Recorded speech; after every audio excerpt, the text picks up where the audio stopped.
बहुत समय पहले की बात है।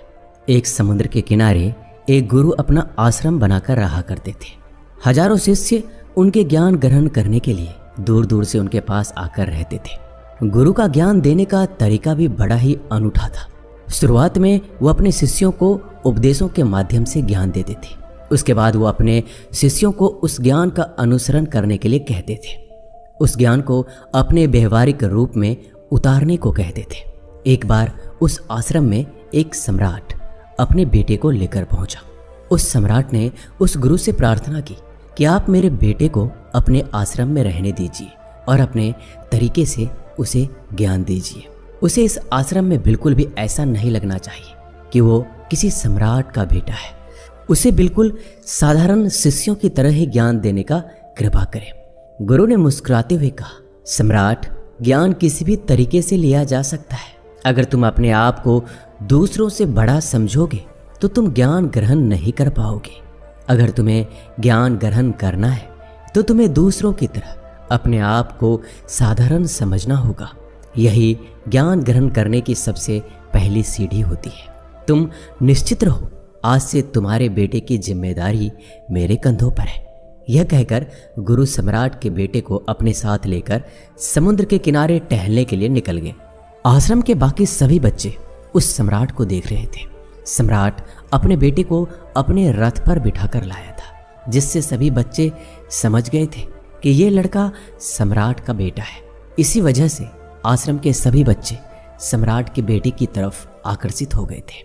जब गुरु सम्राट के बेटे को लेकर समुद्र के किनारे पर टहल रहे थे तो सम्राट का बेटा अचानक फूट फूट कर रोने लगा, क्योंकि अभी वह सिर्फ 12 वर्ष का था और 12 वर्ष की आयु में उसके पिता उसे अपने से दूर छोड़कर चले गए थे। यह सदमा वो बच्चा सहन नहीं कर पा रहा था। वो ये नहीं समझ पा रहा था कि उसके पिता उसकी भलाई के लिए ही उसे गुरु के पास छोड़कर गए हैं।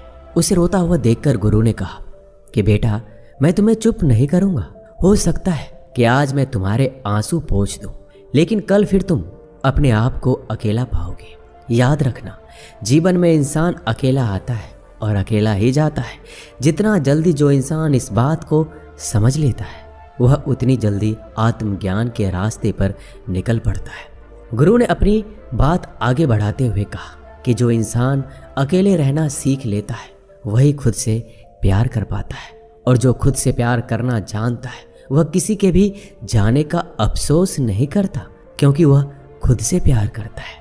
धीरे धीरे तुम आश्रम के माहौल में ढल जाओगे।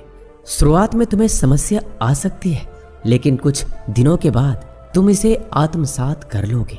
उसके बाद तुम्हें यही जगह बहुत अच्छी लगने लगेगी। ये जगह तुम्हें अपने महल जैसी लगने लगेगी। संध्या हो चली थी। समुद्र के दूसरे छोर पर सूरज छिपने लगा था और अपनी लालिमा पूरे आसमान में बिखेर रहा था। बड़ा ही सुंदर दृश्य था और गुरु उस शिष्य को अपने साथ लेकर आश्रम में वापस लौट आए। उस शिष्य को थोड़ी सांत्वना मिली, क्योंकि गुरु की आंखों में एक अभूतपूर्व शांति झलक रही थी। जब हम किसी एकांतवासी गुरु की आंखों में वो शांति देख लेते हैं तो हमारे हृदय से भी सारा भार हट जाता है। मन एकदम निर्मल हो जाता है।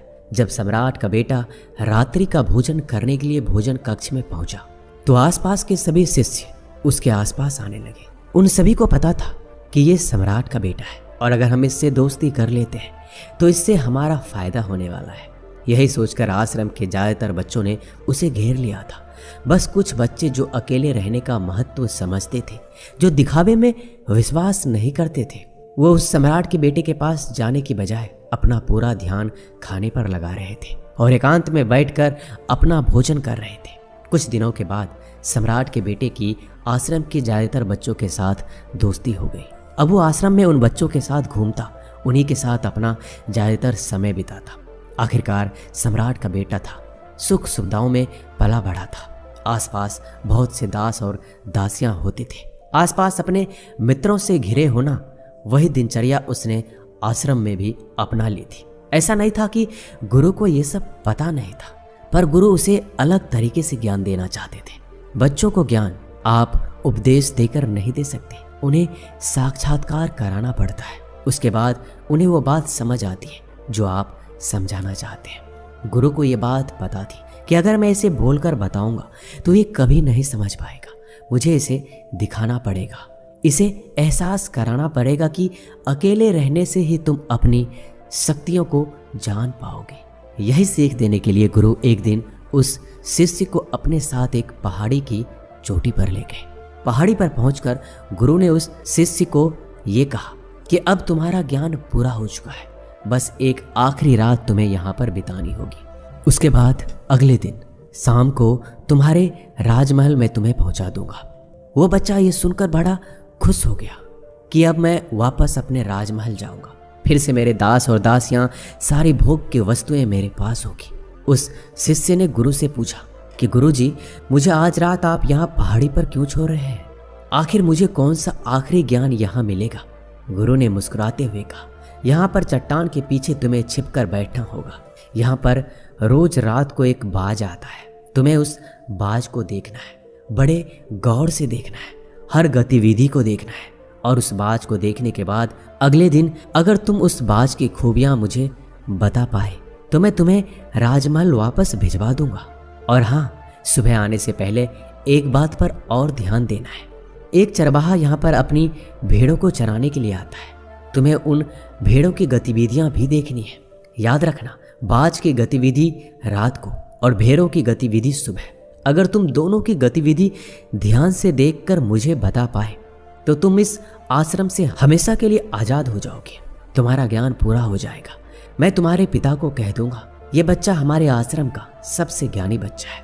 यह कहकर गुरु अपने आश्रम में वापस लौट आए और वो बच्चा वहीं पर उस चट्टान के पीछे खड़ा था, उस बाज का इंतजार करने लगा।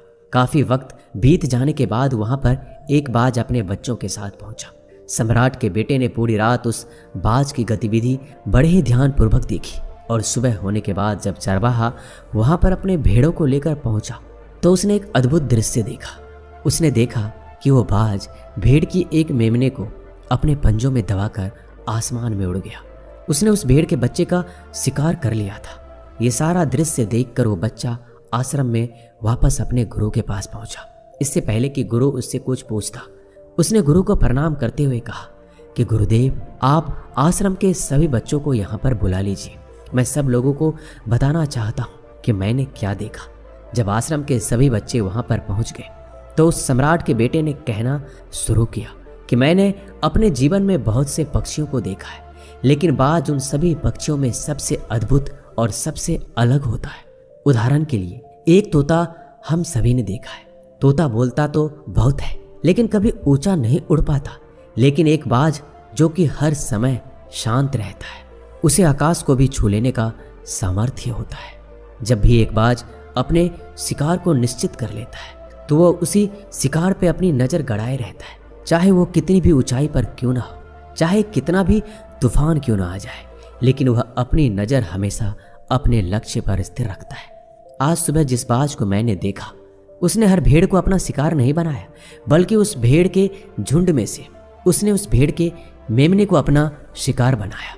उस बाज की तरह हमें भी अपना ध्यान अपने ही एक लक्ष्य पर स्थिर रखना चाहिए। चाहे कितनी भी अड़चने क्यों ना आए, हमें अपना लक्ष्य स्पष्ट दिखाई देना चाहिए। 5-10 अलग अलग लक्ष्यों में अपनी ऊर्जा बर्बाद करने की बजाय हमें किसी एक लक्ष्य पर पूरी एकाग्रता के साथ ध्यान देना चाहिए।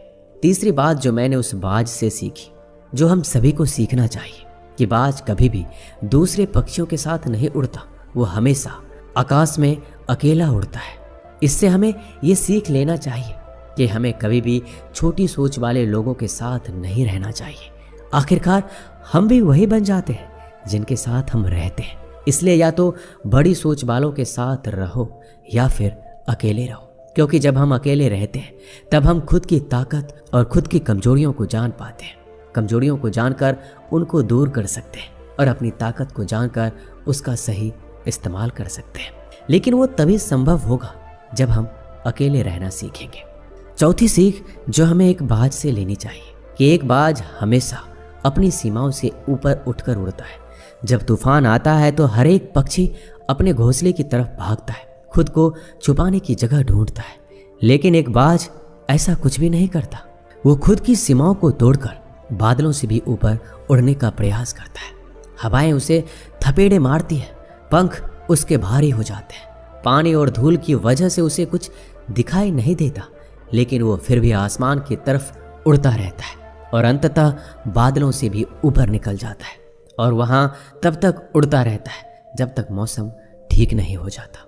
अपनी सीमाओं को सिर्फ इसलिए तोड़ पाता है क्योंकि वो समस्या के आने पर उससे घबराता नहीं है, उससे डरकर बचने का प्रयास नहीं करता, बल्कि एक सकारात्मक नजरिए के साथ उसका सामना करता है। जीवन में चाहे कितने भी अड़चने क्यों ना आए, हमें उन अड़चनों से लड़ना चाहिए, ना कि उनसे डरकर कहीं छिपकर बैठना चाहिए। बहादुर वो लोग होते हैं जो तूफानों से टकरा जाते हैं। कायर तो अपने घर में, अपने घोंसलों में अपनी जगह ढूंढ कर बैठ जाते हैं। पांचवी बात जो हमें एक बाज से सीखनी चाहिए कि बाज कभी भी अपने घोंसलों में घास के कोमल तिनके नहीं रखता। जो तिनके कोमल होते जाते हैं वह उन्हें निकाल कर फेंकता रहता है। उसी तरह चाहे कितनी भी आरामदायक जिंदगी आपको मिले, लेकिन उस आराम से उठकर अपने आलस्य को तोड़कर जीवन में मेहनत करते रहना चाहिए। जीवन में पसीना बहाना चाहिए, शारीरिक मेहनत करनी चाहिए। अपने घोंसले से कोमल तिनके उठाकर फेंक दो और आज ही अपने आलस्य को तोड़कर निकल पड़ो। हर दिन अपने आप को चुनौतियां दो, हर दिन मुश्किलों से लड़ो, क्योंकि वही मुश्किलें तुम्हें मजबूत बनाएगी। जंगल के राजा शेर को भी झुंड बनाकर शिकार करते हुए देखा जा सकता है, लेकिन बाज हमेशा अकेला शिकार करता है, क्योंकि वो जानता है कि भीड़ हौसला तो देती है मगर साहस छीन लेती है। आदमी को हमेशा अकेले ही आगे बढ़ना होता है। यही कारण होता है कि वो जल, थल और नभ सभी जगहों पर अपने शिकार का परचम लहरा सकता है। बाज की उम्र लगभग 70 साल की होती है, लेकिन 40 साल में उसका शरीर बूढ़ा हो जाता है। नाखून उसके पैरों में धंसने लगते हैं, पंख उसके शरीर में चिपक जाते हैं, उसकी चोंच मुड़ जाती है, उसका शरीर भारी हो जाता है। ऐसी स्थिति में शिकार करना तो दूर, उड़ने की भी हालात नहीं रहती। ऐसे में उसके पास सिर्फ 2 विकल्प होते हैं। पहला, या तो खुद की इस अवस्था को स्वीकार कर ले और भूखा प्यासा मर जाए, या किसी दूसरे जानवर का शिकार बन जाए। और दूसरा विकल्प ये होता है कि 6 महीने एक बहुत ही दर्दनाक प्रक्रिया से गुजरे और खुद को फिर से पहले जैसा मजबूत बना ले। लेकिन बाज तो बाज है, वो दूसरा विकल्प ही चुनता है। इसके लिए वो खुद को एक बहुत ही ऊंचे पहाड़ पर ले जाता है, जहां वो पहले अपने चोंच से अपने सारे पंख खींच खींच कर उखाड़ देता है और फिर चट्टान पर पैर मार मार कर अपने पंजे तोड़ देता है। उसके बाद उसी चट्टान पर अपनी चोंच को पटक पटक कर तोड़ देता है और इस लहूलुहान अवस्था में खुद को दूसरे जानवरों से छुपाता फिरता है। अगले 6 महीनों तक वो इस दर्दनाक प्रक्रिया से गुजरता है और इंतजार करता है नई चोंच, नए पंख और नए पंजों का।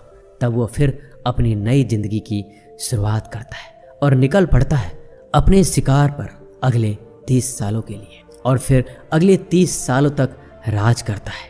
इसलिए समय आने पर हमें भी अपनी पुरानी आदतों को छोड़ना पड़ता है, कुछ नया सीखना पड़ता है, समय के साथ बदलना पड़ता है, अपने आप को तैयार करना पड़ता है, वरना हमारा भी शिकार हो सकता है, हम भी पीछे रह सकते हैं। इसके बाद सम्राट के बेटे ने भेड़ों की विशेषता बताते हुए कहा, भेड़ हमेशा झुंड में चलती है, उन्हें झुंड में एक साथ चलने से हिम्मत मिलती है, लेकिन जैसे ही उन पर शिकार होता है वैसे ही भीड़ तितर बितर हो जाती है और उस पूरी भीड़ में एक भी भेड़ अपने साथी की मदद करने के लिए वापस नहीं लौटता। इससे हमें यह सीख मिलती है कि हमारे साथ कितने भी लोग खड़े हो, किसी पर भी यकीन मत करना। यकीन अगर करना है तो खुद पर करना, क्योंकि बुरा समय आने पर वो भीड़ कब तितर बितर हो जाएगी आपको पता नहीं चलेगा। गुरु को प्रणाम करते हुए सम्राट के बेटे ने अपने गुरु से कहा, गुरुदेव, अगर मुझसे कोई सीख रह गई हो तो कृपया आप बताने की कृपा करें। गुरु ने अपने सभी बच्चों को संबोधित करते हुए कहा, ये सभी बातें जो अभी इस बच्चे ने बताई है सब सही है, लेकिन सारी खूबियां आप लोगों में तभी पैदा होगी जब आप अकेले रहने का अभ्यास करेंगे। आपने देखा होगा कि बाज कभी भी दूसरे पक्षी के साथ नहीं रहता, ना ही किसी के साथ अपनी जोड़ी बनाता। वो आसमान में अकेले उड़ता है और अकेले उड़ने की वजह से वो अपनी ताकत और अपनी कमजोरियों को जान पाता है। इसके बाद गुरु ने अपनी बात खत्म करते हुए कहा कि मैं आज रात इस सम्राट के बेटे को इसके राजमहल में छोड़ने के लिए जा रहा हूँ, क्योंकि इसकी सीख यहाँ पर पूरी हो गई है। यह कहकर गुरु सम्राट के बेटे का हाथ पकड़कर राजमहल की तरफ रवाना हो गए और बाकी के सभी बच्चे उन्हें पीछे से जाते हुए देखते रहे। दोस्तों, इस वीडियो में बस इतना ही। मैं आशा करता हूँ कि आपने इस वीडियो से बहुत कुछ सीखा होगा। मिलते हैं अगले वीडियो में।